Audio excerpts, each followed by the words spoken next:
Fearscape Media Network, exploring the unknown, one podcast at a time.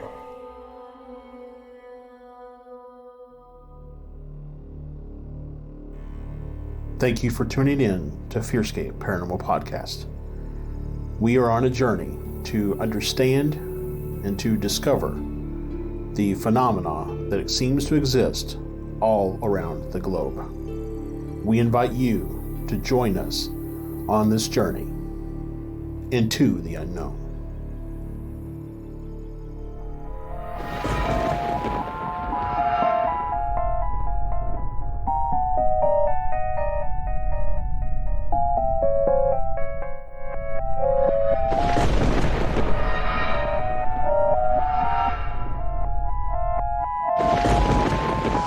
Welcome back, ladies and gentlemen, to another frightening and mystifying episode of Fearscape Paranormal Podcast here on the Fearscape Media Network. I am your host, Stefan Gearhart, and I'm joined, as always, by the most crabby dude I've ever met before 5 a.m., Josh Rutledge. That's my co-host today. So are you saying I'm crabby before 5 a.m.? 5 a.m.? Like, oh, yeah. I have that.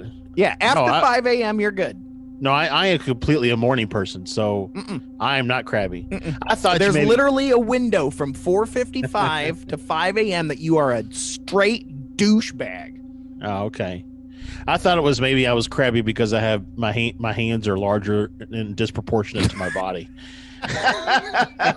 God, I wish people could see what I'm doing. No, just crabby for a 5-minute window. And I always walk sideways for some reason. And I think it's because my stomach sticks out and I have to turn sideways to go through doors. To get through hallways and and stuff. That's probably what it is. I get it. Dog gates, get out. I just have to take them down. I get you. Yep. I get you. Anyways, we have a pretty cool episode tonight. We're getting spooky with a ghosty guy. So, Josh, why don't you tell everybody who we're going to be hooking up with tonight? Yeah, so we're talking to Jonathan Johnson from a West Virginia paranormal investigation group. It's been a minute since we've talked ghosty stuff. Yeah, I mean, the closest would be M.R. Gorga talking about demons. Yeah, but I mean, we have not really had a true, let's say, ghost investigator on the show in quite some time. Probably since Todd Bonner, to be honest with you. Todd or something. I don't know. Well, but yeah, I'm super pumped about it too. I mean, we are building our connection base in West Virginia. Yeah, really. West Virginia, of course, known for a lot of things. Mountain Mama, take me home. Right. Of course, all the Point Pleasant stuff and Flatwoods Monster and stuff. But weird folks. But I'm sure that there are some hauntings out there as well that are probably known. I'm sure there is. I mean, I'm almost certain when we were talking to Andy Colvin about it, I think, talking about the correlation of all the different types of phenomena out there, he was suggesting, there was a lot of haunted stuff out there. So, yep. Sure there is. But anyways, we're going to get to that here shortly. Very excited about that interview. But before we get to that, let's move on to our segments of the week. And, of course, beginning with Psychic Word of the Week. And now, the Psychic Word of the Week.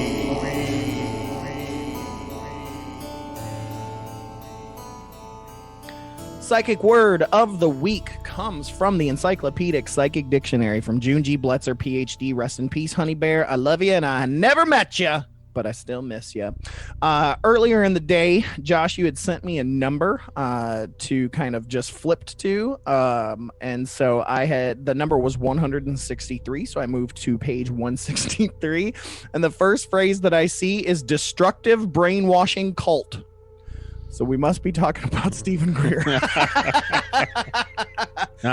Just kidding, Dr. G. Just kidding, Dr. G. We know we got to go do exercise and then go, get night vision on or whatever. I feel like Dr. Greer should change his first name to Warren. Warren Greer. I like that. Well, the Warren G, right? I was immediate. See, I was on Ed and Lorraine Warren. That's where I was at. But no, I like Warren G. I told you back in the day I used to tell people I was related to Warren G, right? And I used to call myself Stephen G. Nope. And that his last name was Gearhart as well. And so anytime to this day I sing Regulator, I say this DJ be Stephen G. You know what I'm saying? So yeah. Anywho. Tangents. Anywho, let's go on to destructive brainwashing cult. Destructive brainwashing cult. According to the Encyclopedic Psychic Dictionary, it says here, any organization or group, massive or small, which works on the minds of their members 24 hours a day for months and even years to prevent members from making their own decisions. Okay, not Stephen Greer. No, not Stephen Greer. Southern Baptist Convention, maybe. I don't know. Yes, Southern Baptist Convention. Yes. They are in some hot water right now. Yeah, let's not part get of into our that. show, but they are in some hot water. Google that. One, techniques used. Group Boy, I'm already being brainwashed.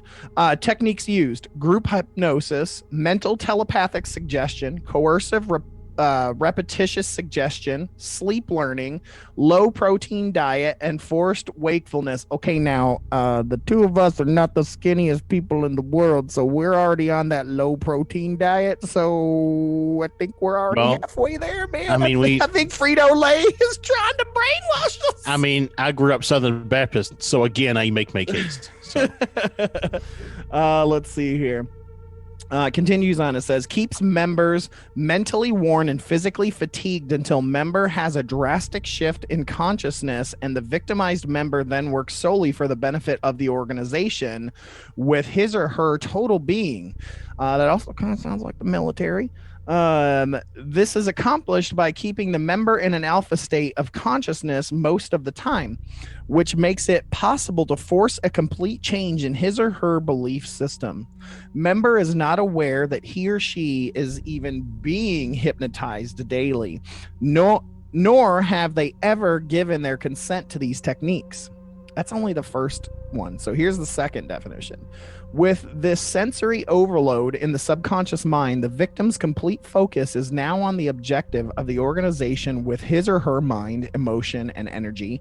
Member is to the point of automation, unable to make a decision of his or her own, or to think like a thinking being. Number 3, characteristics of the goal or material put into the head of the victim does not make the group or organization destructive, only if the methods and techniques are used consistently with the intent to deprive him or her of the conscious decision-making mind makes it a destructive cult. Member functions with his or her own instinctual level of awareness like an animal.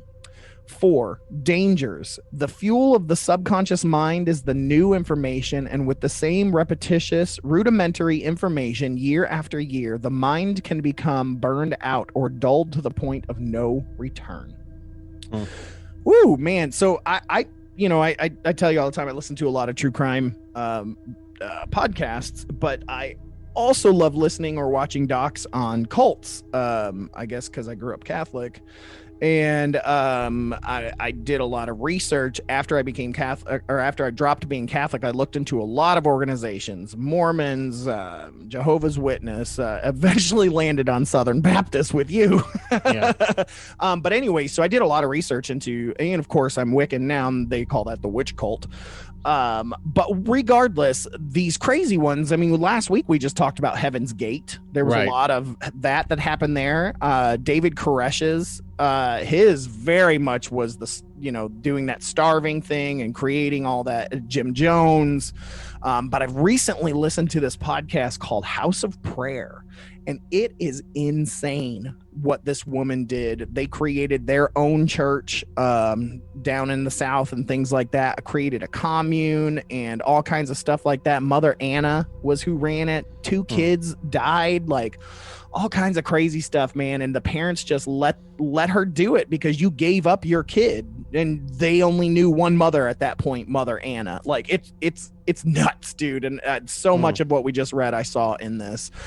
She would make them, starve them and do all kinds of crazy stuff and push them to the point of exhaustion. And It's crazy, man. Y'all, if you're all in a cult, get out. Do you think there's a Cults for Dummies book out there? I mean, is it? I guarantee it. There's also, deprogramming. I saw a really cool documentary on deprogramming once, which was a really interesting thing that happened in the 70s. It's messed up. I still don't know if it's good or bad, but I mean, it's helped people. It's just, I don't know, y'all. I mean, is it deprogramming from one thing only to turn around and program something else? I mean, it's just trying to erase that brainwashing to put you back into society. Yeah. But I mean, isn't societal acceptance just another form of brainwashing? Absolutely. In fact, if you read the Four Agreements by Don Miguel Ruiz, you'll read a lot of that our parents are unintentionally brainwashing us as we grow up, because they are teaching us things and ways to be. That doesn't mean that that's how things are supposed to be. My wife and I get into arguments about that all the time. She's like, you can't do that. And I'm like, why? She's like, because you're not supposed to. And I'm like, who says? And she's like, everyone. And I'm like, nah, my family, we never said that. We never said you had to do that. Like, I don't even know what it is. It could be just a way a chore is done. Or it's probably pee in public, right? That's what it is. Sure. I guarantee you, if when we're hiking and I got to pee, she's like, don't do it. Don't do it. I'm like, there is no one around for 100 miles. I think we're fine. There could be a helicopter. They wouldn't see it. Mm-mm. They barely saw that damn monolith when it was there. So, anyways, as you're listening to this, think about all the things that you'll probably get brainwashed on all the time. So all the time, advertising is Well, that's. Yeah, the episode we had with Tenny, right? Talking about that's pretty good stuff. 100%. But yeah, anyways, so let's get out of that. And let's go ahead and move into our cryptid of the week. Oh my God, yes! We are not going to falk around on this one! Hi, y'all. It's the Jersey Devil. Hope y'all are ready to meet some of my friends. Cryptid of the Week. All right, we are back. And as you heard, the Jersey Devil is super pumped. I said it because I'm allowed to say it. Y'all don't folk around on this one. If y'all folk this one up, I'm going to folk you up. Tell them, Josh. Tell them what it is. Come on, don't laugh at it. Tell them. Yeah, it's the Falk monster. I told y'all you can't folk it up. Shut up. I mean, I'm yelling at him because I feel like I have to, but I'm with him. It's funny. Yeah. So tell us about the Falk monster. So, Falk, actually spelled Fouke, by the way, in case anyone wants to look it up. The first reported sighting was in 1908 in Arkansas. Ooh, Arkansas. Yep. I never understood. It's Kansas, but it's Arkansas. I don't understand. I think they just wanted to separate themselves. Or that's the traditional pronunciation of Kansas is Kansas, and maybe that's what Kansas should be. Right. Much like all the foreign town names in Kentucky are Versailles, Monticello. Yeah. Anyways, so in the monster is named after the town. Falk, Arkansas is a very small town, no more than like 800 people call it home, but fame has visited Falk thanks to the legendary Falk monster, also known as the Boggy Creek monster. Which, heads up, we may be talking about that down the road with Mr. Keith H, because there's a really great movie. The earliest known report was recorded in 1908, but an event in 1971 put the creature on the cryptozoological map. Elizabeth Ford was sleeping on the family couch late one night on May 2nd when she heard a commotion.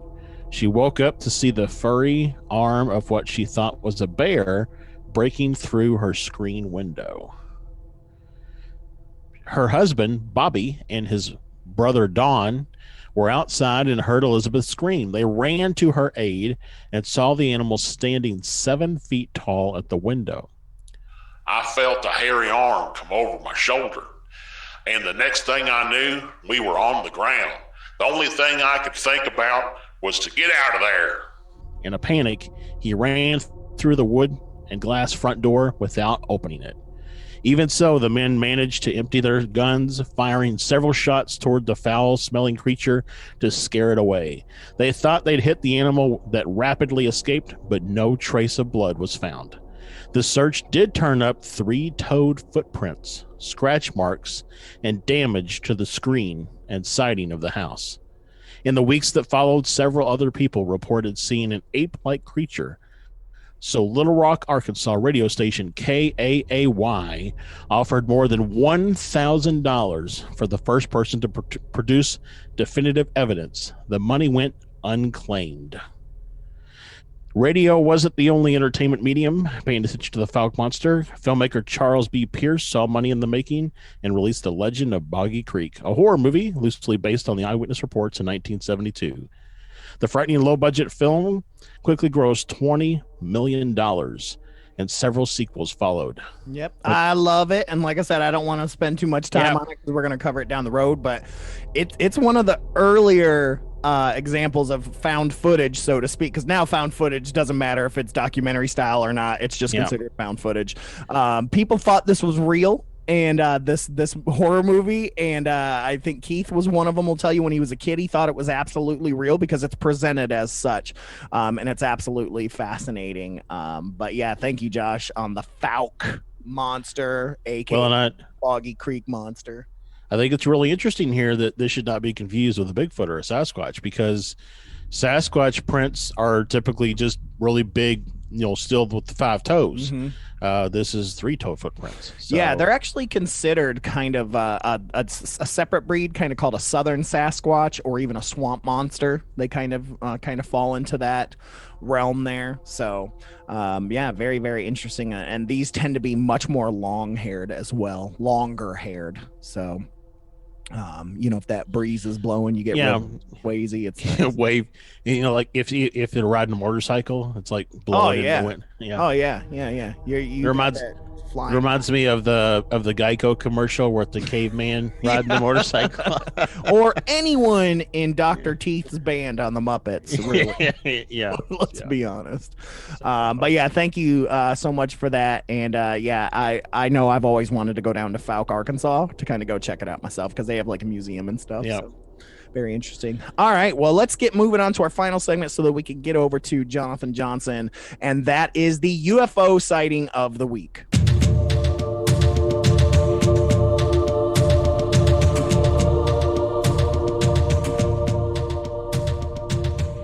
All right, the UFO sighting of the week. I'm actually going to cover this week. Josh, I've got one coming from New Fork. We haven't been on New Fork in a while.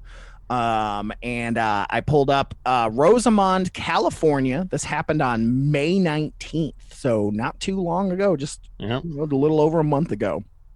The subject heading says large orange cluster of orbs. Sorry, Keith, not those kind of orbs.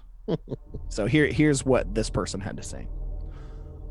While watering the lawn facing north, I observed a long rectangular cluster of different sized orangish orb shapes above my neighbor's house.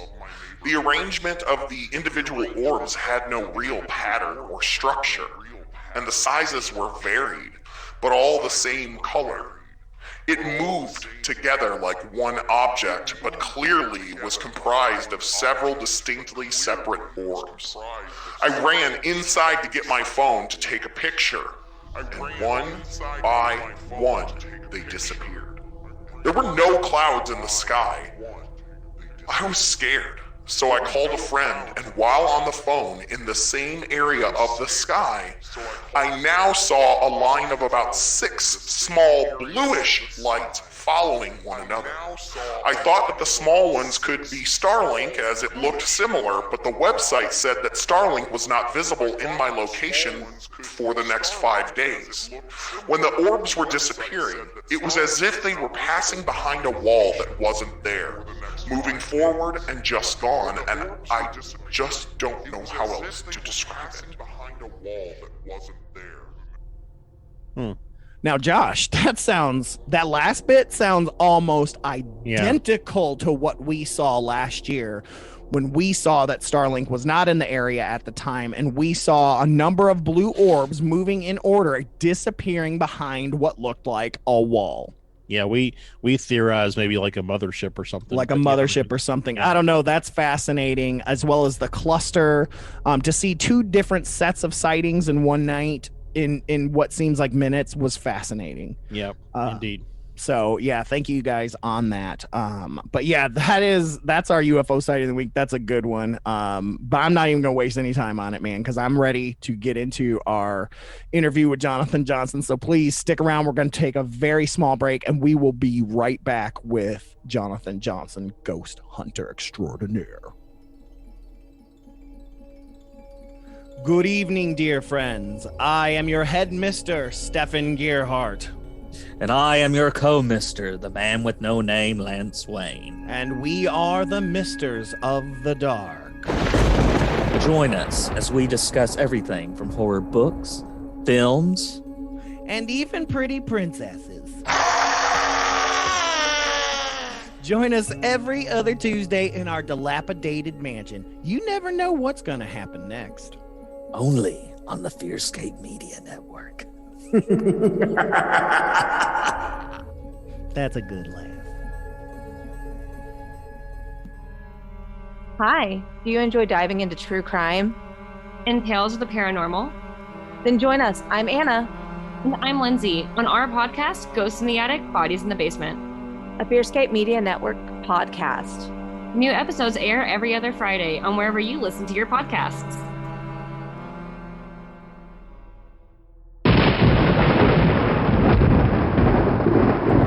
Thank you guys so much for sticking around after the break. As promised, we've got Jonathan Johnson here from the West Virginia Paranormal Investigations. Welcome to Fearscape, my friend. How are you today? I'm great. I'm excited to be here and looking forward to having some fun tonight. And that's the show. Good night, everybody. Yeah, good night. Thanks for tuning in. No, I gotta say, we are lucky. We do a podcast, so it's all audio. But we do everything on Zoom so that we can see each other, even when we're all across the country. I mean, the three of us are in different states. We got Arizona, Kentucky, and West Virginia. Though I gotta say, Jonathan, you look like you're ready to beat the shit out of any ghost that comes your way. I'm like, if you're a ghost, stay out of West Virginia, y'all. I love it, man. So yeah, I noticed that you got your nice little West Virginia hat on. Something I realized the other day is that the state of West Virginia kind of looks like a heart, like an actual heart. Oh, like an actual heart. I also kind of thought it kind of looked like a chicken leg. Yeah, like a drumstick with like something sticking off the. It's actually, I mean, you said there's no video on this, right? So I can show you guys. No, it's actually. This is West Virginia. This is the state of West Virginia. I'm like right here. Yeah, there we go. Yeah, I mean, I've got a ton of family in Michigan, so we do the mitten. Oh, where are you at on the mitten? Oh, I'm from down here. So what you're telling me is, for everybody who's listening and isn't able to see the visual, West Virginia is giving everyone the middle finger. Is what you're telling me. 100%, without while a doubt. Also hitchhiking at the same time. Oh yeah, while also hitchhiking. Yeah. Basically, it's you're hitchhiking, somebody passes you by, and it's like, so. Well, I always remember, talking about the middle finger as like there's different levels of the middle finger. So there's the closed hand, thumb in middle finger. That's like, hey buddy, you cut me off in traffic. Then there's the thumb out. That's like you're all in. And then if you're able to like extend your fingers forward and like do the the nested middle finger, that's like, I am ready to throw down with you outside of a bar at 2 a.m. And that is West Virginia, ladies and gentlemen. No, we love West Virginia, man. We've been a number of times. We've got a lot of friends there. And but our focus has a lot of times been Mothman or Flatwoods or UFOs or, Keel and Barker and things like that. So we were super pumped to have you come on and kind of hit us on the ghost type of haunting side of things. So give us a little kind of elevator pitch on what you guys do there with your organization. We are incredibly lucky to be surrounded by amazing places in West Virginia. Everybody who's in the paranormal in any capacity should be in West Virginia. Like you guys said, with UFO stuff, with cryptozoology stuff, and especially with the paranormal for us. We have the Trans-Allegheny Lunatic Asylum, which is one of the top, 2 to 3 places on everybody's bucket list. We have the West Virginia Penitentiary in Moundsville, which is one of my favorite places. And then we're getting more and more every year. It seems like we just recently had another big location called Sweet Springs Sanitarium pop up on the map. Another place called the Old College on Hospital Hill. Both of those were featured on the Travel Channel recently, so they're starting to get a little bit more publicity. And then we have one of our favorite places here in West Virginia called the Heyman House, where we've had incredible investigations. So super lucky, like I said, to be so close to so many cool places. One of the things that we've talked about before on the show is that, we kind of jokingly said, if someone's in an airplane and they have a heart attack and they die, does that mean their ghost is now inhabiting the space at 40,000 feet? And so it, really got me thinking, do you all ever go do investigations that are just bare woods places, but once upon a time they were buildings or they were settlements or something like that, and maybe there's some activity there where there actually isn't a structure anymore? Absolutely, yeah. West Virginia is, aside from the paranormal and that kind of thing, it's known as an outdoor state. So hunting, fishing, everything like that. I've grown up doing that since I was literally 5 years old. So I've been raised in the outdoors. So being in locations like that, absolutely, I love to go out. Especially, and there are a lot of places connected with like the Civil War and other battlefields that are just open fields and not a specific building. So yeah, we've definitely been out in wide open locations before, and I'm perfectly comfortable with that. Yeah, we're from Kentucky originally, and I am.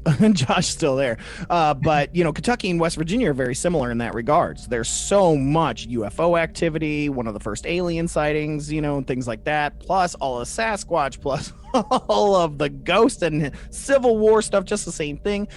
We went to a small town college for a year or two, and there was a place called Tebbs Bend, the Battle of Tebbs Bend. And one of the interesting things was just a big open hill that went down to an open field, but the trees had holes in it where they stood behind to shoot and just murdered all these people because they couldn't shoot the trees there. But it's just a big open field, but it's haunted as all get out. And so there were always ghost hunters out there. We used to do amateur ghost hunting out there, which always leads to one of my favorite stories where we did drunk amateur ghost hunting, which I don't suggest, and ended up in an ostrich farm and had no idea that ostriches were on farms. And when you see giant red eyes running at you and you're drunk, it's scary. I'm just so especially after doing a ghost hunt. Makes me wonder, was there an ostrich farm in Point Pleasant? Maybe that's the moth. Right, that's what I was gonna say. Giant red eyes. Yeah. I mean, when you hear or whatever the sound they make, I don't know what it is. That was more like turkey. Yeah. I was just there's also all the stuff down there from the Hatfield McCoys and all their feud stuff, and I wonder. All both that sides of the river on that one. Yeah. So, there's probably just a lot of good. The whole state is haunted, basically, is what we're saying. We love West Virginia. And it's gorgeous. It really is. To me, the trifecta is Kentucky, Tennessee, and West Virginia is the three most beautiful states in terms of that topography. It's just absolutely stunning, those three states. And then you get into a little Pennsylvania when you get into that mining country and coal mines and different things like that, which, again, there's some more haunted stuff. All the folks that have died in these coal mines and just... Yeah. So, so what... I imagine your origin story goes a little something like you were out hunting in the woods and a ghost stole your toilet paper and you had to use a pine cone. But really, what got you into doing paranormal investigations? I wish I had a good story like that. It'd make interviews like no, this. You don't. Because then it would have been like I was waddling for a week. I actually didn't have one of those like Genesis type of moments. I grew up hearing stories. My mom grew up in a house that she swore was haunted. She would tell me stories about her being upstairs in her bed, and her mom would be downstairs yelling at her because they were hearing footsteps, and she'd be under the covers petrified. So, hearing stories like that growing up always piqued my interest and my curiosity. And then when I got to college was about the time when Ghost Hunters and Ghost Adventures and things like that kind of got on the air and started to gain a little notoriety. And that I was like, oh man, I didn't even realize people went out and did this. I didn't realize that was a thing. So I reached out to some friends and family, and I'm like, hey, does anybody know any haunted places or haunted stores in the area? My cousin Rich, who helped me co-found the group, he literally lived 100 yards away from me my entire life, and we had never talked about the paranormal. And he hit me up, and he's like, yeah, man, I love this stuff. He actually had a near-death experience where he was in a coma, and he was out of his body, and he was able to look down and see everything that was going on. So he has a lot cooler story than I do, but luckily he made a full recovery, so he's good now. Hey, but we appreciate that was... you, okay? Your stories are just as important. Very cool. Now, in Eastern Kentucky and Southern Kentucky, they use the word haint a lot. Does that carry over into West Virginia at all, or is that a strictly Kentucky thing? There's no H on the beginning, but there's definitely an ain't. Because they definitely. Oh yeah, man. Let me tell you about this haint that happened back in 1875. West Virginia just said, "The hell with the H. This just ain'ts." I love that. That's even better. And if you were to go even further, I guess it goes to just. What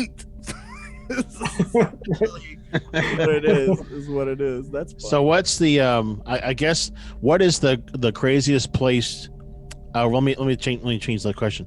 What is the craziest capture you've ever had, and where did it happen? Yeah, actually, this happened relatively recently. I actually helped found the group in 2007, so I've been doing this for almost 15 years now, which is crazy. Congratulations. So I've had a lot of crazy stuff happen over the years. But we actually started filming for our YouTube web series the end of 2020. So we are actually filming at a place that I mentioned earlier called the Haunted Heyman House in Sutton, West Virginia. And we captured the most unbelievable, blood-curdling, disembodied scream that I still to this day, even talking about it gives me chills. And we have no explanation. We've been back many times. We've tried to debunk everything we could, and we just haven't found a good explanation. Is this like an EVP, or is this? That's what I was going to ask. Or did you guys hear it at the same time? No, this was we all heard it. There was 4 of us in the room. We all heard it. We all looked at each other like, what in the world was that? We immediately ran outside to check because we thought that somebody was physically like hurt or injured. I mean, that's what it sounded like. It was just like a painful scream. We captured it on, I think we had 5 or 6 cameras running. We captured it on all of those. We had a live stream going for Facebook. We captured it on the live stream. So, I mean, luckily we were able to document it, because if otherwise I wouldn't have been able to convey like and no peacock farms in the area, right? Because I remember I went fishing one time. I went fishing one time with some friends, and we were walking across this field, coming back from the creek we were fishing in, and I start hearing this help, and I was like, what the hell is that? I'm like, some lady's crawling from help, but it was like, no, there's a peacock farm up there. So you got those goats that scream. They're weird too.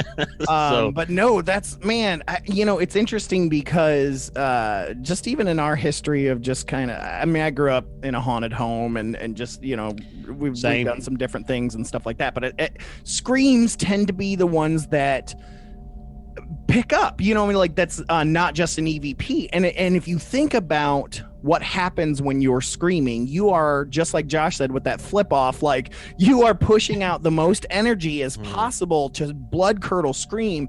And it's like they are trying so hard to get you to notice that they are pushing further than just letting your audio pick them up, right?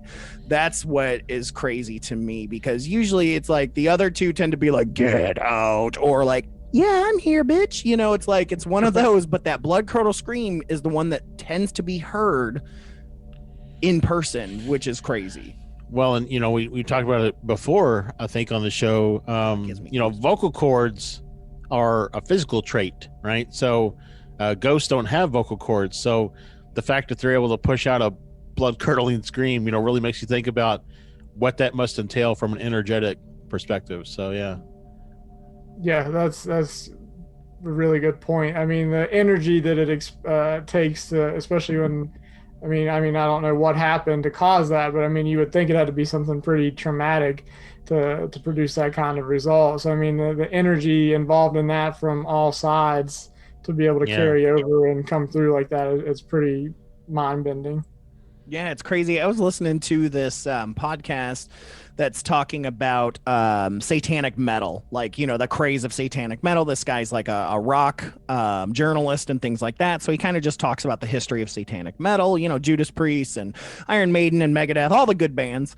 And but he had, he's had the pleasure of interviewing them over the years for different magazines or for autobiography, or excuse me, for biographies and things like that. And he played this clip where he was talking to I think it was the guys from Iron Maiden. I can't remember now because I listened to it yesterday, but it was one of the guys from one of those bands that I just mentioned, more than likely either Judas Priest. I don't think it was Black Sabbath, because Black Sabbath said they only kind of dawdled in it. But they were talking about how it was like a heat wave. Like, they were from New Jersey. It was like this heat wave. It was like 110 at night. And they didn't have air conditioning. So they would, they were hanging out in their basement. They were writing lyrics for songs. They were trying to get famous and things like that. Well, they decided to read a bunch of some of the satanic Bibles where LaVey put in a bunch of different quotes and stuff on chants and stuff, the stuff that's not like, hey, look how cool we are, where he's actually trying to create chants and stuff. And they're like, oh, well, let's go ahead and bring in this demon and all this stuff. Well, he said all of a sudden he's speaking and he sees his breath in front of him, and they start to notice how cold it is. And he's like, it just gets colder and colder, and they're all able, which he called the fog. He's like, we can all see the fog. He said, then all of a sudden the water pipes, because they're in the basement, start condensating, and then they start dripping and turn into icicles. And he said that they were so freaked out that they screamed and said that they banished this demon into their black cat that they had. And then the next day they found their cat smashed into the wall, dead. Like, as if someone had like just rammed it as hard as it could into that wall. And we were like, oh shit, well, I guess we're stuck with this. If we don't honor it, it's coming after us. And so that's why they really started pushing the lyrics in their songs. Like, complete opposite of what I would do. I'd be like, Jesus, come get me. Yeah, so the next time that you see some messages scrolled on the side of a book, don't just go home and start reading the stuff. We've all seen Evil Dead. We know. Don't do that. Don't do that. Ooh, man. So yeah, that would have got that scream would have got me. I'd have run so quick. But so that was that's the most recent and kind of the biggest evidence. But I'm sure you've had some captures along the years in your 15 years of doing this. Captures just experiences, right? That has really kept you going, because something has to keep you going after 15 years. And if you weren't having any activity, you'd probably be like, after a year, like, well, this isn't for me. And we love guys like you. I mean, that's why we do the show. We like to let people know you're not alone, that these things, as far as we know, are real. I mean, look how many of us have experiences. So, we love having folks like you share experiences that you've had, especially when out in the field and stuff like that, to let people know they're not alone. I'm sure that's why you investigate as well, right? Absolutely. Yeah, that's one of the main reasons we started the group all those years ago, is so people would, even if all we did was just give them an ear to talk to, and then that's all that some people need, is just somebody to tell them, yeah, you're not crazy. And if that's all we can do and that solves the situation, that's awesome. If we can go in and debunk something and show them that it's an everyday thing and they have nothing to worry about, that's awesome too. Yeah. Or if we run across something and we think, hey, there legitimately might be something here, and we can help give them a little bit of information. Right. So that's my next question, because gone are the days of the Warrens. They're gone. Whether they were hoaxers or not, they tried to help folks, right? And so a lot of time, ghost hunters, essentially, what you guys are doing is essentially telling them, hey, we think this is legit, or it's your pipes, right? So what happens when you do say, hey, this is legit, and they're frightened out of their mind? Like, where do you go from there? I mean, do you have folks that you send them to for help? Like, what's the next step on that? That's the one thing I always wonder about ghost hunting groups, because I've never been a part of one. So it's like, what's the next step when you find something legit and it's a family affected? It honestly depends a lot on the people that we're helping. We're a very faith-based group. We all have our own beliefs, and we're very open to other beliefs. We work with people who have different backgrounds, so we're not going to try to pigeonhole somebody. But honestly, if we find something that a lot of times we'll just have the person or the family stand up and say, hey, we acknowledge the fact that you're here. We see you, we hear you, whatever it is. And a lot of times that's enough, and that will quell a lot of what's going on. And then there's these cases where it's just, for whatever reason, it's bad. So we'll have that person reach out to somebody that they feel comfortable with, whether that's a pastor or priest, clergy, whatever the case is, and have that person come in. And as long as they believe in it, that's the most important thing, is to have their own personal belief that they can cleanse the location.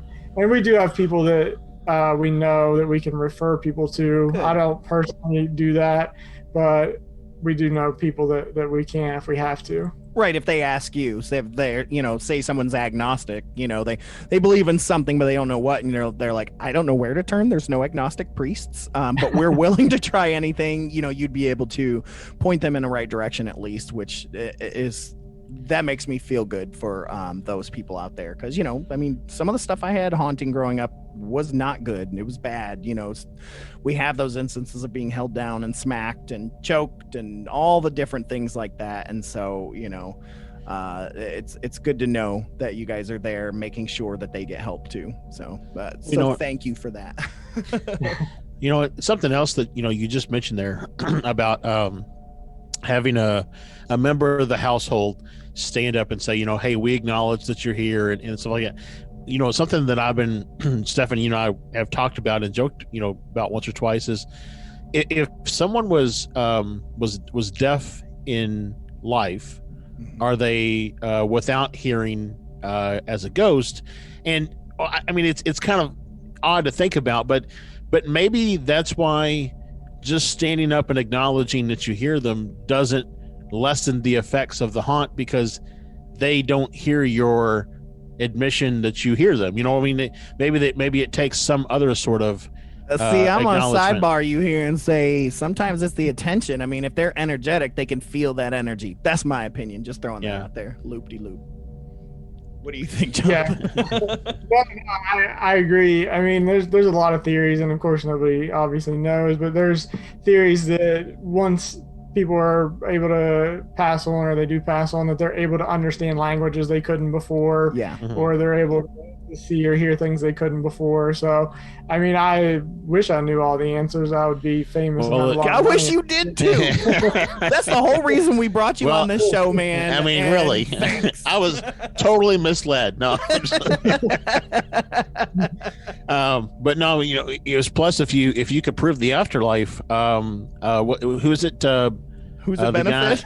No. The guy who owns Bigelow Airspace. Bigelow? Well, what's his first name? Anyways, Mr. Bigelow. Mr. Bigelow.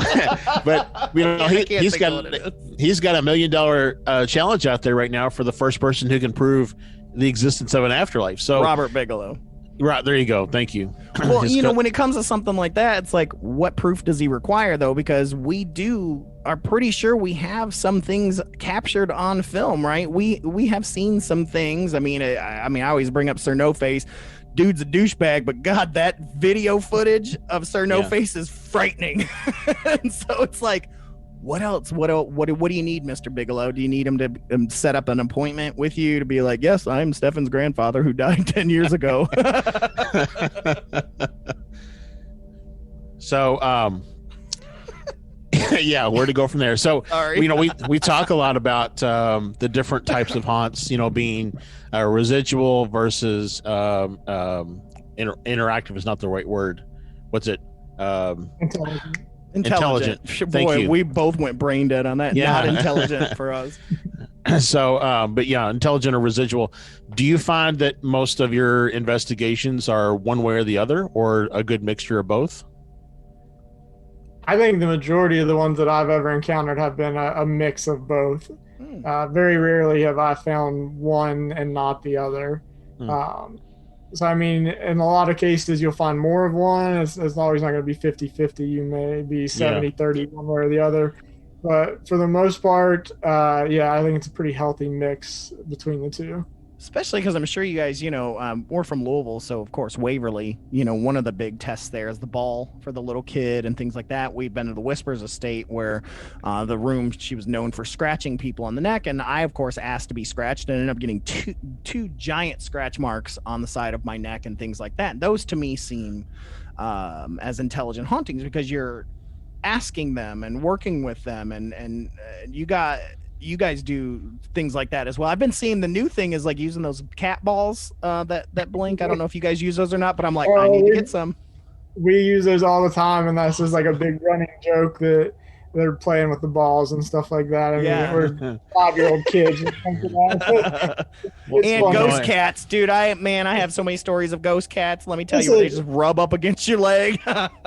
That's crazy that you bring that up. The most recent episode that we released for Forgotten Relics was at an old theater built early in the 1900s. I swear on my life, and it didn't make it into the episode because it was just so far-fetched. I swear I saw a cat walk right beside one of our. I saw a cat walk by him. Dude. I was waiting for him to like react because it was like right by his leg, and he never moved. And I was like, I looked around and nobody else saw it. Dude, my biggest ghost sightings are cats.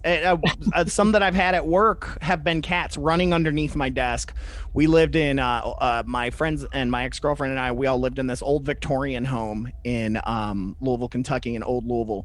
And we had, I swear to God, we had like 3-4 ghost cats. You'd just be standing there cooking, and we had 2 cats. So, you feel something rub against your leg like a cat would. But you look behind you in the bedroom and both cats are laying on the bed and you're like, what the hell? Or you'll feel the impression of the cat lay next to you, yet there's no cat there. And then you look over and they're on the other side of you sleeping and you're like, what the hell? Like, I'm telling you, ghost cats are legit. I haven't had any ghost dog experiences because those fools are on the Rainbow Bridge waiting for their masters. But cats, they stick around. I think the Egyptians gave them superpowers. Well, that's actually probably why they were so, treasured by the Egyptians, because that was one of the animals that basically proved the afterlife for the Egyptians. And they were able to walk between the realms and things like that. So, yeah, I catch my cats playing with or running around back and forth down here in the basement, and just playing with something down here. So it's just really interesting when you think about. And I actually had we didn't talk about it tonight, Stefan and Creepy Ketchup, but I want to talk about it here. I was coming down the stairs a couple of days ago, and I don't keep a lot of lights on in my basement. I have like a couple of lamps and stuff, but there's not a lot of light. And where the stairs come into my basement, there's not a lot of light there. But down at the bottom of my stairs, right at the entryway of the door, was a dark, shadowy area on the floor. And as I stepped down closer to the floor, to the doorway, it moved away from the doorway. And I tried with everything that I could down here to recreate the shadow that I saw based on the lighting that's in the room, and I can't recreate it. And so that was my kind of, I saw something in my basement moving around. And like I said, I've had experiences in this house with ghost cats. And so I'm just thinking that was probably one of my ghost cats that was out, playing around with my other cats that were down here, and I happened to see it this one time. I've always felt it, like Stefan said, on the bed or rub up against my leg or whatever, but that's the first time I've actually seen anything that I can't explain that could be a ghost cat. So pretty cool. And the fact that we're talking about it here tonight is also neat. So it just makes me feel better that I'm not insane. That I know there's probably listeners saying the same thing. They're like, okay, it's not just me. I love that. Now I'm like, man, now there needs to be an investigation at a zoo. What if you get like a ghost lion? Get out. It's like, because that's the question. It's like, how, because there's that fear. If a ghost can rub up against you like a cat, or if it can choke you and smack you, can it murder you? Right? That's the fear that, Hollywood has taught us. What are your, I know that's kind of a crazy ass question, but like, what are your thoughts on that? On like a spirit able to like make itself that corporeal that it can really, really hurt you? I've definitely been scratched before. I was at the Sally House in Atchison, Kansas, and we were doing an investigation there, and I had 3 long scratches down the entire length of my forearm. And there was nothing obviously around when it happened, so there was no reason that it should have happened. So I mean, I definitely 100% believe they can interact physically with you. I think it would take such a massive amount of energy to do so much harm to kill somebody that it would be very, very difficult. I mean, I guess I couldn't say it could never happen, but I don't know. I've never really put a whole lot of thought into it, murdering ghosts. Me neither till right now, just talking about it. But some of it is 2 weeks ago we had on author and demonologist M.R. Gorga, and now I disagree with him on this point, but he's one of those that believes anything paranormal is a demon, whether it be Sasquatch, whether it be alien, whether it be ghost. I'm in the realm of, I think that there are spirits, but there may also be demons as well. Where do you sit? I know you said there's some religious aspects there. I mean, do you feel like there are demon attacks that happen, and have you experienced anything along those lines? I grew up in a very religious household. I have two uncles who are pastors. My mom grew up very much involved in the church. My grandma still goes to church, religiously every single 2 times a week. Yeah. So, I mean, when I first got into it and we first kind of put it out there that we were doing this, most of our family was like, you're messing with demons. I mean, That's just what they thought. I mean, anything paranormal, that's a demon, no matter what it was. And a lot of them have come around on that. Some people in the family are still 100% sure that we're just messing around with demons. So I don't think that'll ever change. But I 100% believe that demons exist, and people have encountered them, but I think it's so minuscule compared to the claims that are actually out there. I mean, it's obvious why people do it. The TV shows and the YouTube series and everything, they do it to get views. And because when you say demon in the headline demon or something like that, you're going to get clicks and you're going to get views. I don't know why people do it, but the actual demonic encounters, I believe, is, very, very minuscule. Right, because like we said, spirits can be angry as well, and it does not make them a demon. Exactly. Well, and I mean, in a spirit could be using physical harm, if you want to call it harm, as just another means of getting your attention. I mean, if they've been screaming and knocking things off walls and nobody's paying attention to them, I mean, they're going to escalate their activities, right? So, well, and speaking of the Warrens again, I mean, there are 2 cases where a demon possessed the spirit, which was, something we hadn't really seen all that much. And some say Amityville as well. But I mean, when you're talking about the Enfield haunting as well as the Smurl haunting, both of those had instances where there was a haunting in the home that were simple hauntings, whether it be family members or whatever it may be, and they believed that a demon came in and possessed that spirit. I think Conjuring 2 even shows that, where they show the old man getting possessed by the demon there.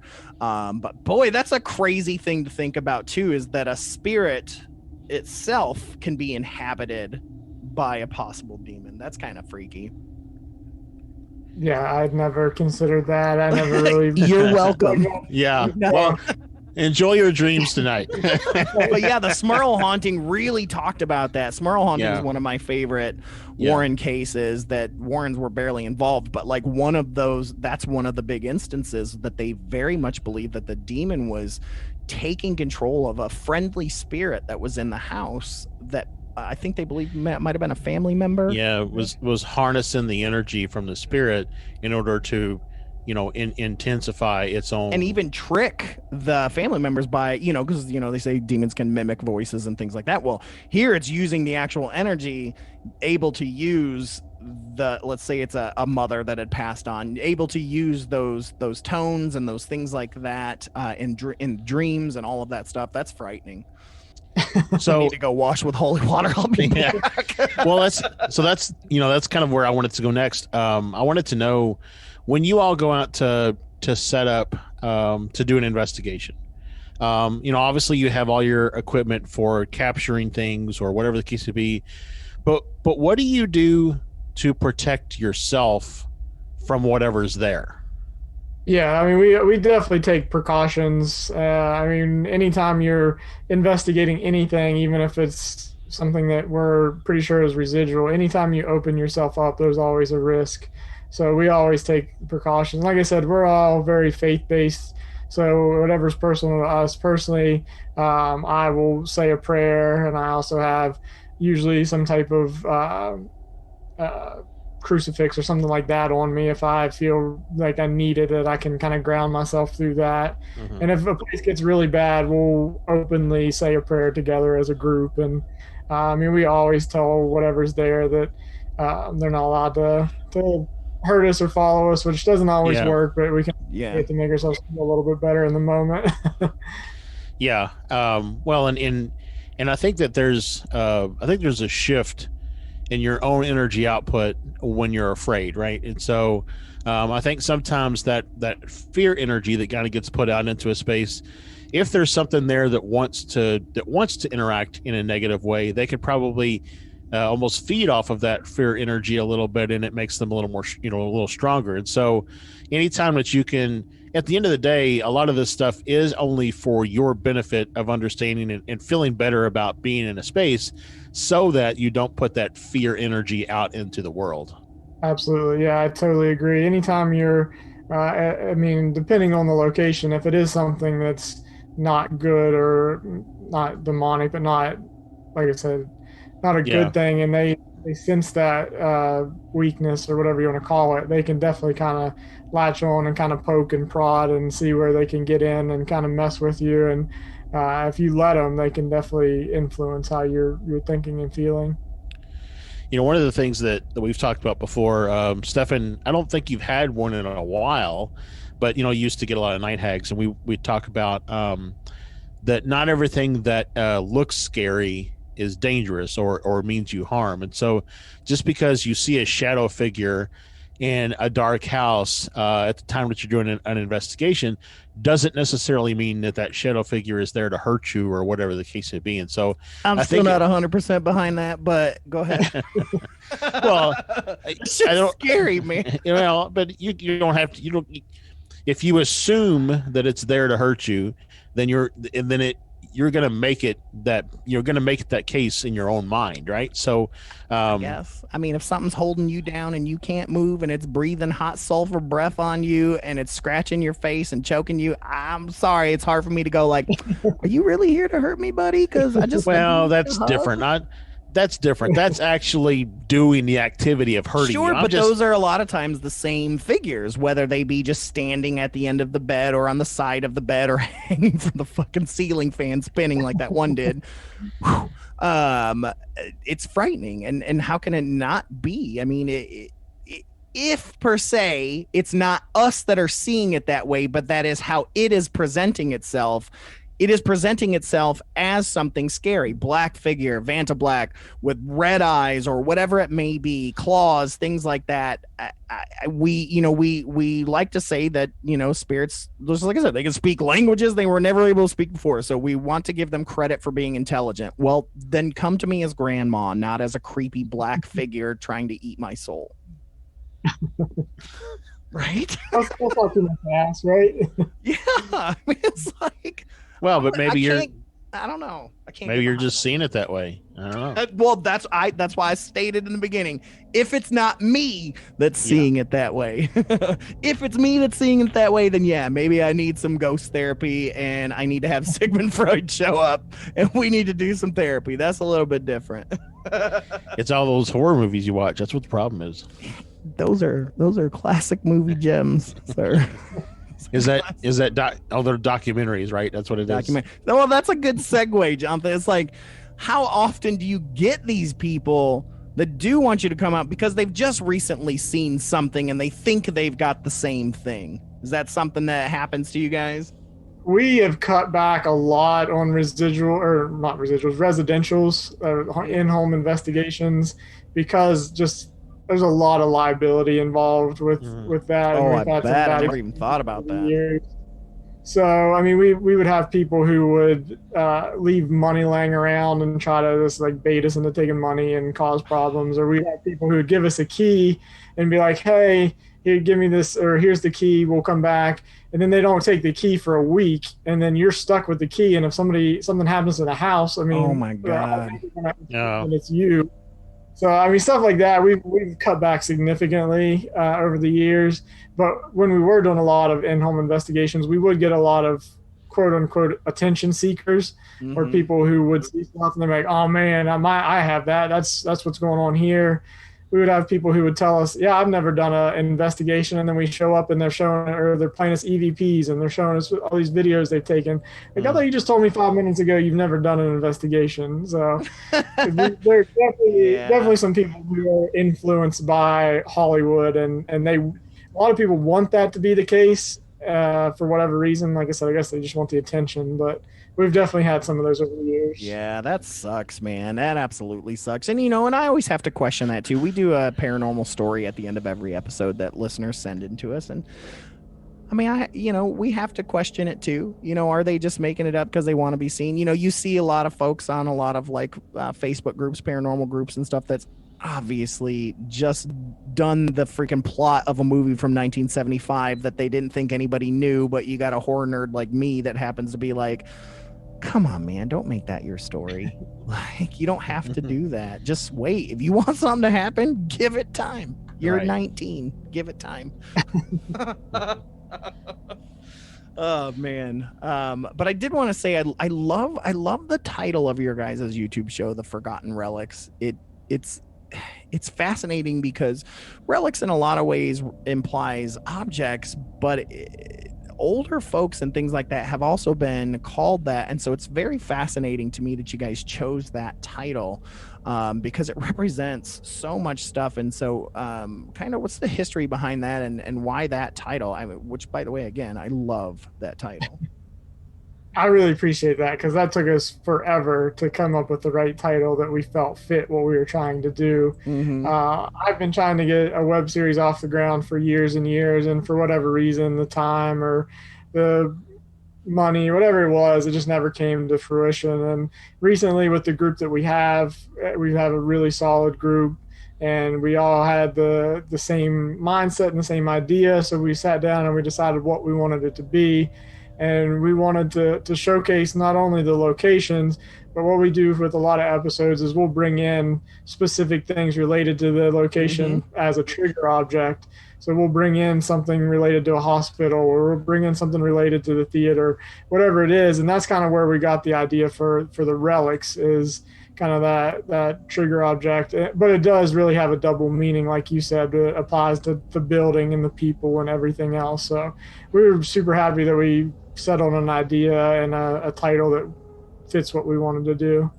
Absolutely. And I appreciate that. And, doing research and stuff, I've watched all the videos, and I love your guys' connection, the way you guys handle things and produce things, and just your work together. It's done really, really well. And I highly recommend everybody to check it out on YouTube. Just go to West Virginia Paranormal Investigations. It's really good. And I really hope, much like we all want this, of course, I really hope more people are able to pay attention to what you guys are doing, because, in our history, we've come across a number of schmucks, in this community. Let's be honest. I mean, I am not a Ghost Adventures guy at all. I feel like we should respect the dead and respect them, not entice them and make them angry to where your eyesight goes crazy.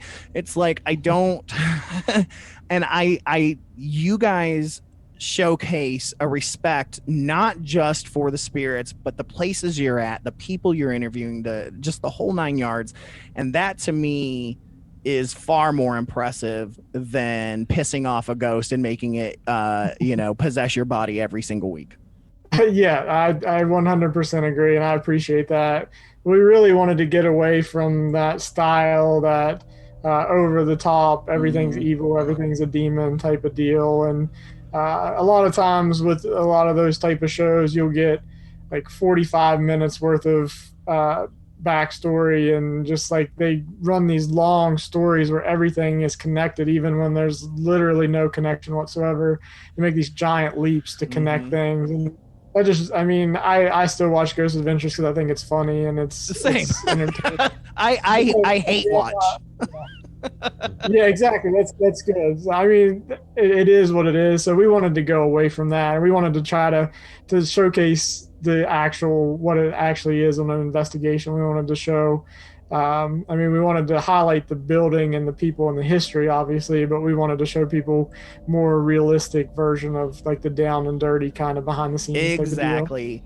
And that's the problem. Most ghost hunting shows have moved towards entertainment these days as opposed to educational or scientific, which is what they should be. They should. I mean, I know entertainment sells and things like that, but guess what?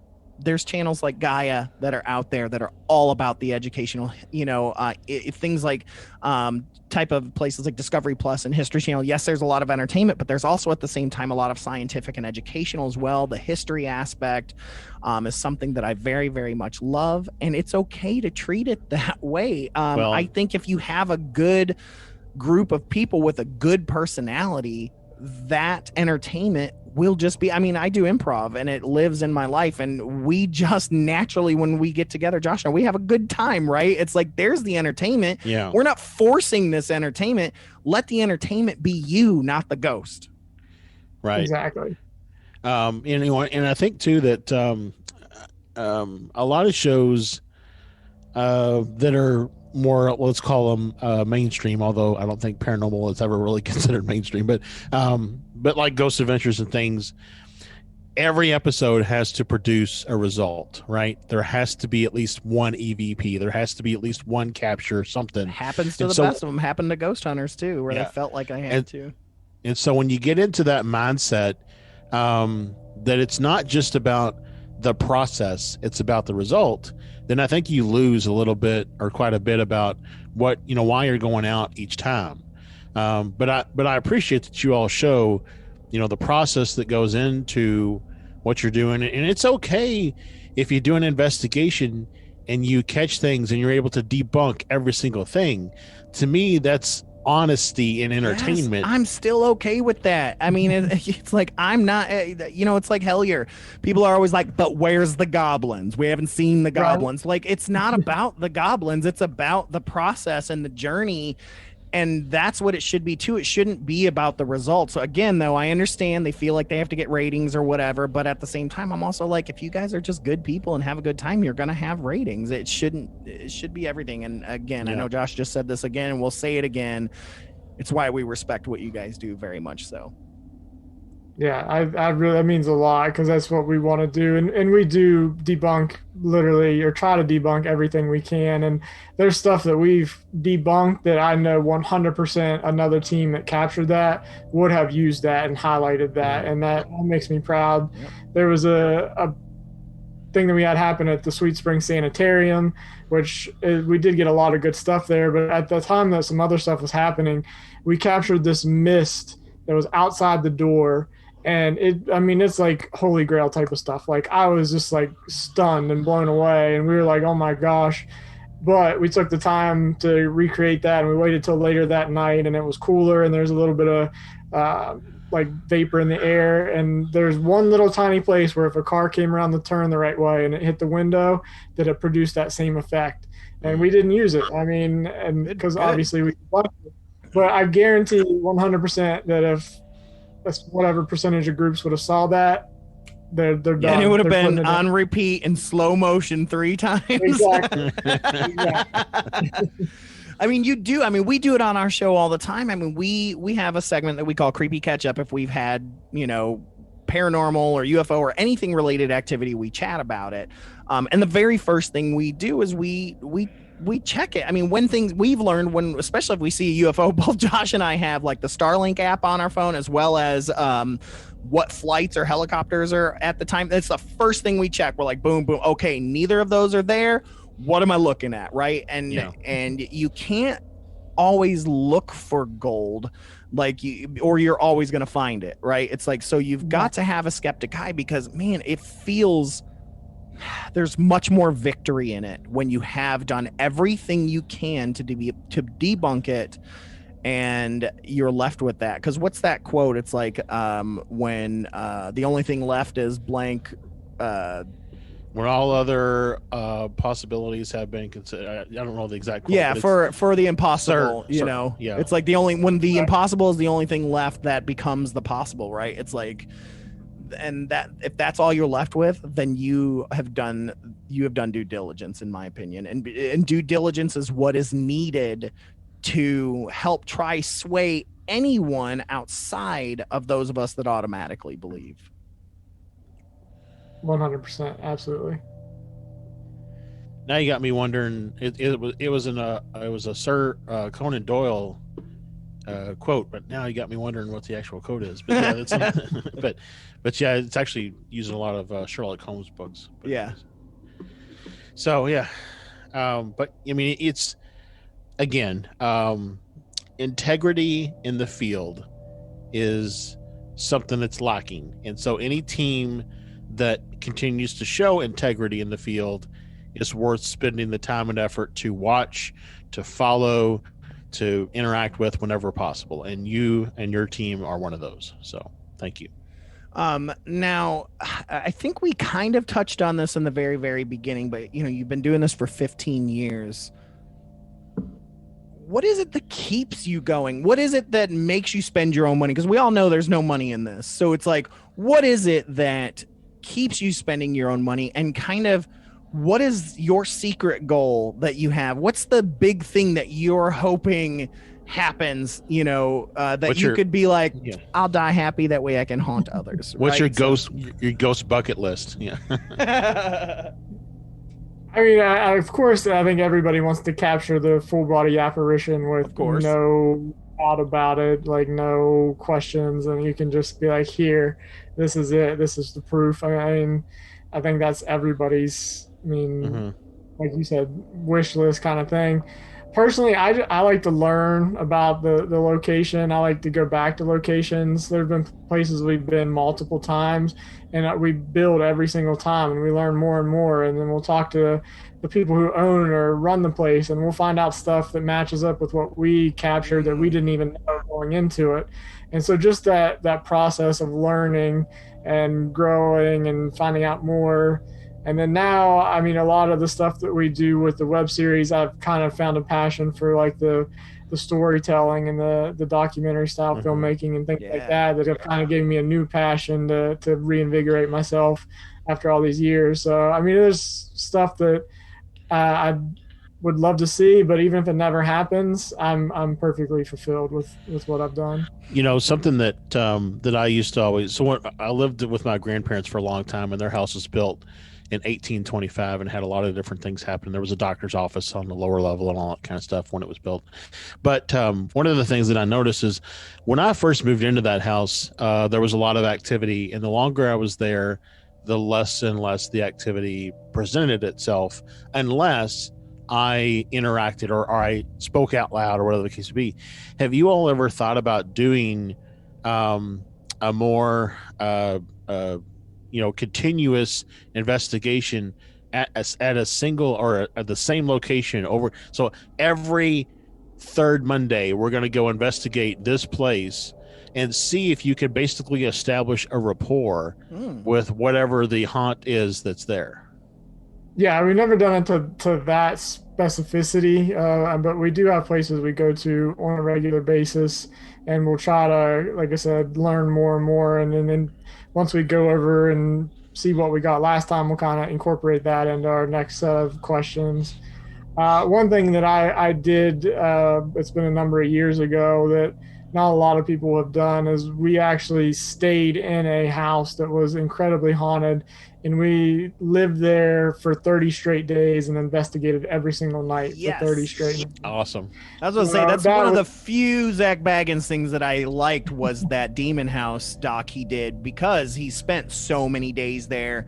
And things like that. So I'm fascinated by that, because I'm like, I would watch a whole season of you guys just staying at one place and seeing every day what happens or doesn't happen, right? Make it like a reality show.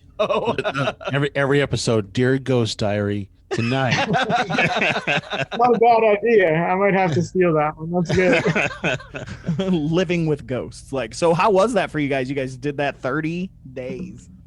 Yeah, it's incredibly different than going to a place and staying for 8 hours and then leaving and then completely done with it. Because whatever you are interacting with, you have to stay there, you have to sleep there, you have to live there. And we would obviously leave the house and go do different things, but the majority of our downtime was spent in the house. So I mean, you're constantly surrounded by whatever energy is there. And this place, I don't think it was demonic, but this is one of like the nastiest places that I'd ever been. And that, I mean, to this day, I still have stuff that I don't know if it still follows me or it will still pop up from time to time, but there's still stuff from that experience that sticks with me to this day. Well, see, and it's fascinating because it puts you in the mindset of residential folks that you do go, where you kind of gives you an empathy that others may not have, and that's just fascinating. Which, by the way, I wanted to say I found the quote, Josh. It is a Sherlock Holmes quote. It says, "Once you eliminate the impossible, whatever remains, no matter how improbable, must be the truth." And I have lived by that most of my life. It is absolutely phenomenal. I did want to ask if, and totally lost it because you went back and found the quote. That's so what I do. Get to jog my memory here. So you all, let's see, you did the 30. Oh, I don't know what else, guys. Have you ever done, so it seems like a lot of the investigations, at least the ones that I've been a part of or I've watched, always happen at night. And I know, I understand it's because most people are at home asleep or whatever, and so there's not a lot of traffic. There's not a lot of outside influences that could be, affecting the investigation. But have you ever done daytime investigations, and do you get things in daytime investigations? Oh, 100%, without a doubt. Yeah, I mean, there's no limit or no reason why they would only interact at night. But you're exactly right. Most people do it because that's when they have free time, or that's when there's less contamination of people going in and out or around, or less noise. And obviously, if you're filming something, it's obviously creepier at night. That's what I was gonna say. Let's be honest. It's more fun at night because it's scarier. But we definitely had stuff happen. And the place we just filmed at most recently here in West Virginia, called the Old Hospital on College Hill, the gentleman that we talked to, he said that he has more stuff happen during the day than he does at night.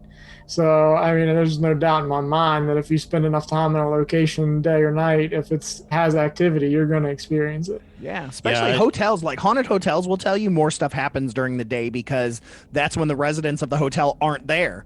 That's when they go in, they've just cleaned a room and they go back and the bed's messed back up. It's and it's 3 o'clock in the afternoon. Well, and I've seen some, I saw a pretty good video where it was like a house that was for sale. It was all empty, but they had a couple security cameras set up inside the house just to make sure nobody was going to break in and mess with something.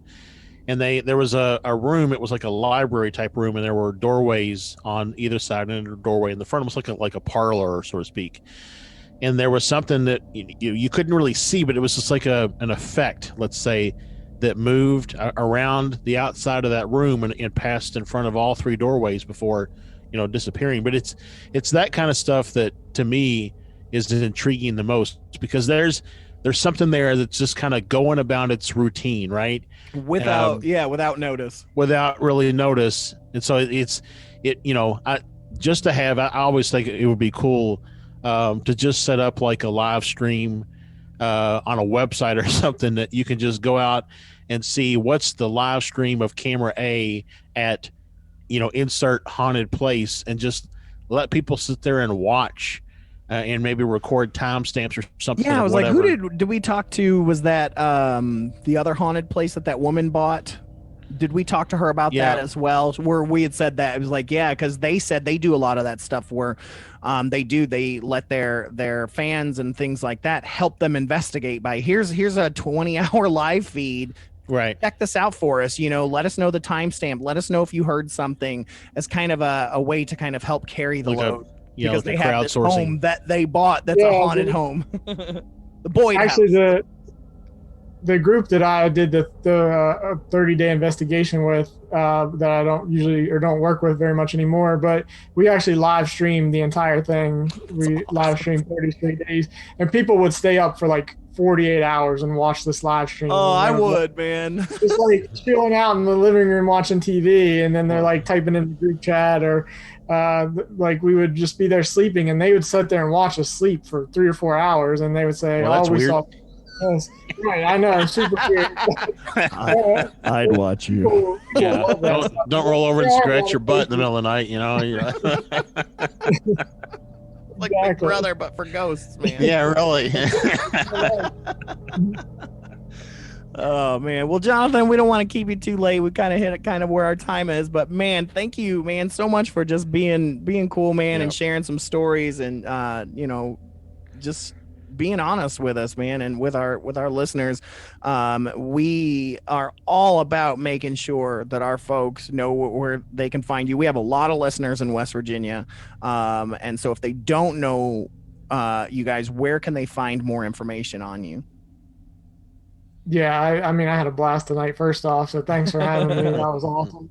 Anytime. But our big thing right now that we're trying to push, obviously, is the Forgotten Relics web series, and that's on our YouTube page. It's youtube.com/WVPara, WVPARA. We also do a lot on Facebook. You can just search West Virginia Paranormal Investigations. We do a lot of live stream stuff on Facebook, so if you do like to watch the live kind of stuff, that's where we're at right now until we get to a point we need on YouTube where we can do the live on YouTube as well. So those are the two best places to reach us. We're also on Instagram, obviously. That's where I talk to you guys at. It's at WV Para Investigations on Instagram.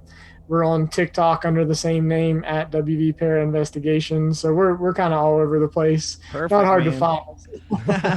And we'll have all this tagged. If you're listening now, check if you found this on social media, check for the tags there, especially on Facebook. We'll have the group as well as your name tagged, and any websites and things that we can will be also in that summary there. So before we get out of here, I do want to ask one question, because we always try to ask, you're a ghost guy. How do you feel about Sasquatch and aliens? I want to throw aliens. Okay. Sasquatch and aliens. I'm a believer in the crypto stuff. I have a good friend here in West Virginia who has a crypto group that he goes out and he does Bigfoot investigations, things like that. And I 100% believe that. How can you not in West Virginia? Let's be honest. Right? Yeah. UFOs, I definitely, there's no doubt in my mind that UFOs are out there as well. They're just, who would think we're the only people or only things out there in the entire universe? That's pretty selfish. But I've never personally had an experience with that. But with Mothman and Men in Black and all that stuff, West Virginia's kind of. West Virginia, man. West Virginia. I don't even sing West Virginia Mountain Mama. I sing Mothman Mama. That's where it's at now. Like, it's Mothman Mama. We love our West Virginia folks, and I'm so glad to have added you and your group to that love for our folks in West Virginia.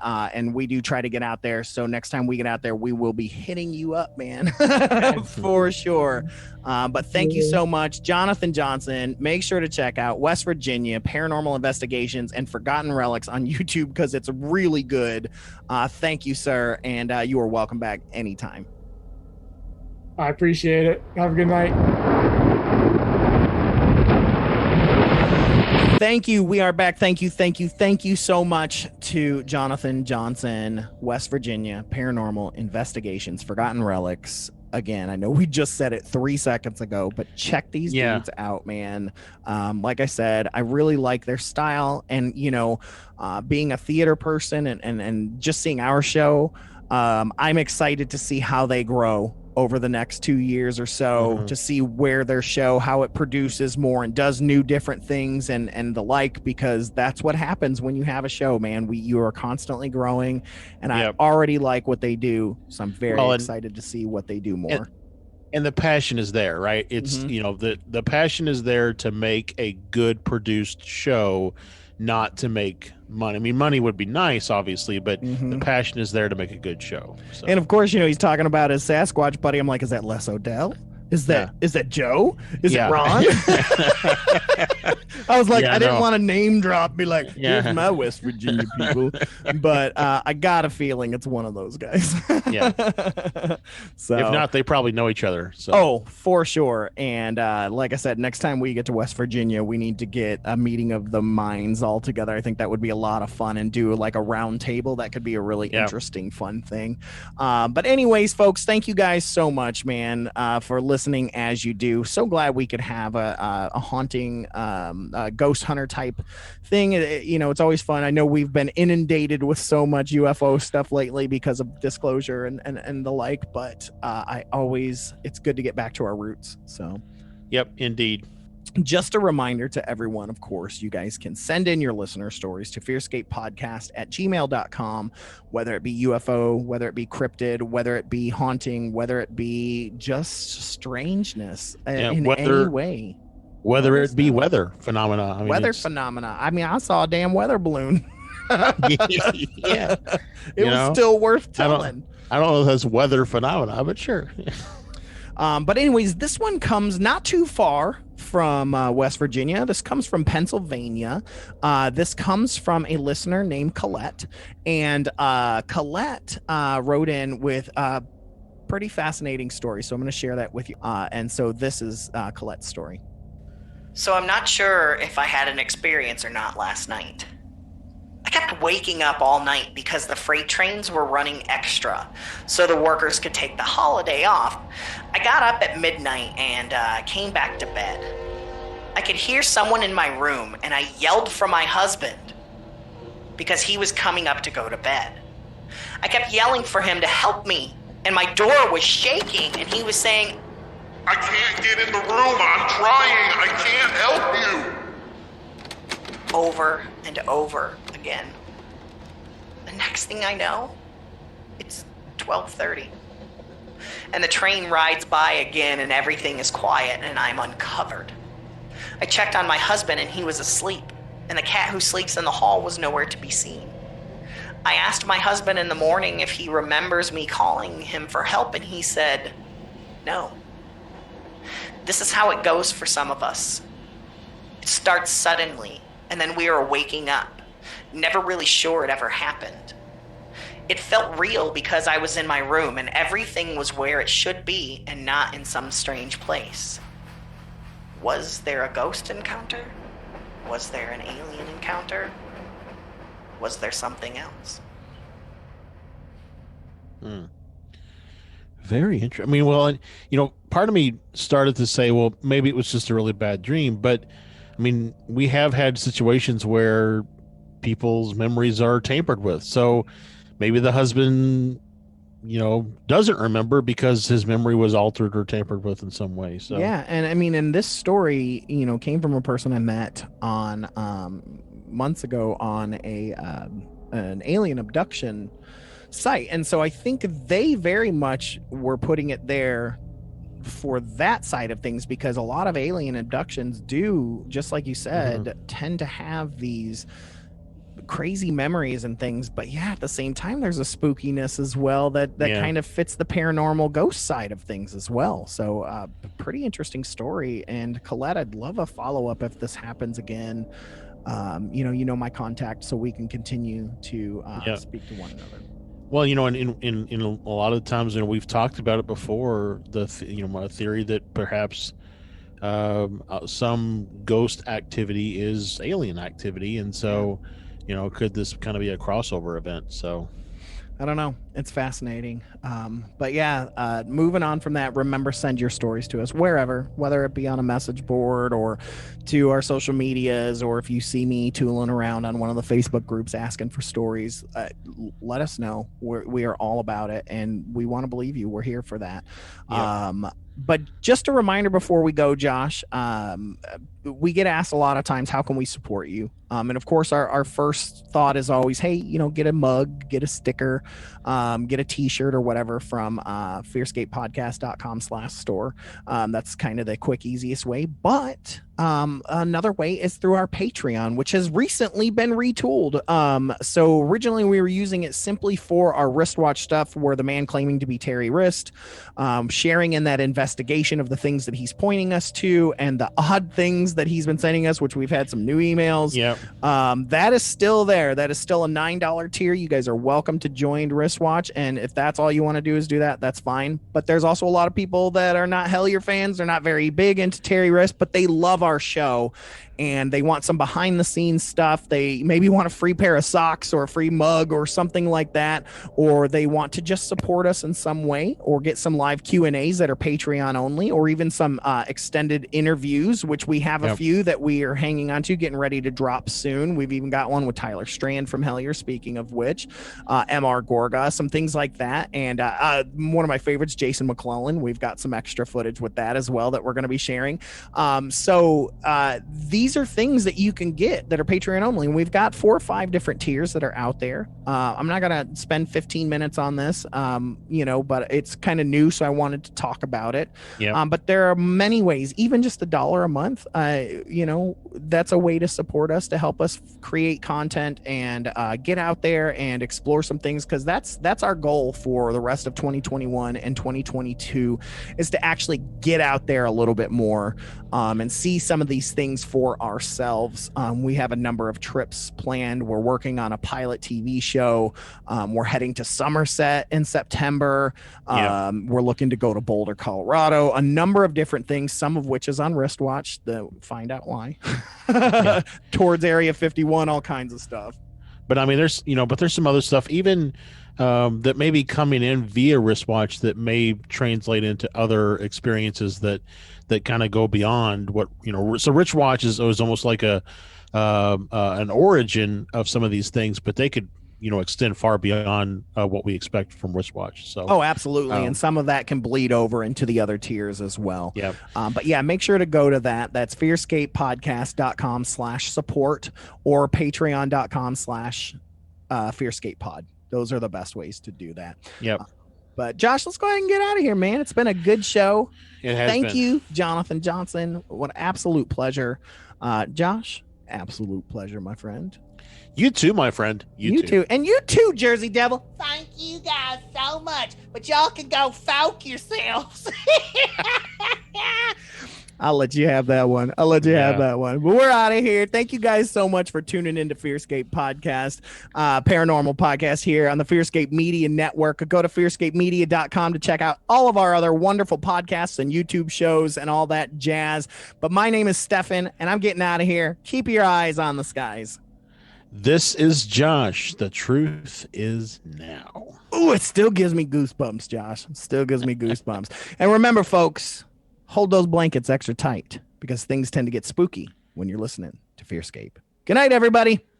Good night. We hope you have enjoyed this guidepost on the road of high strangeness with us. And we thank you, as always, for listening and joining our caravan to the weird and unknown. Please consider supporting us as we continue our journey to find the answers we all seek. fearscapepodcast.com/support.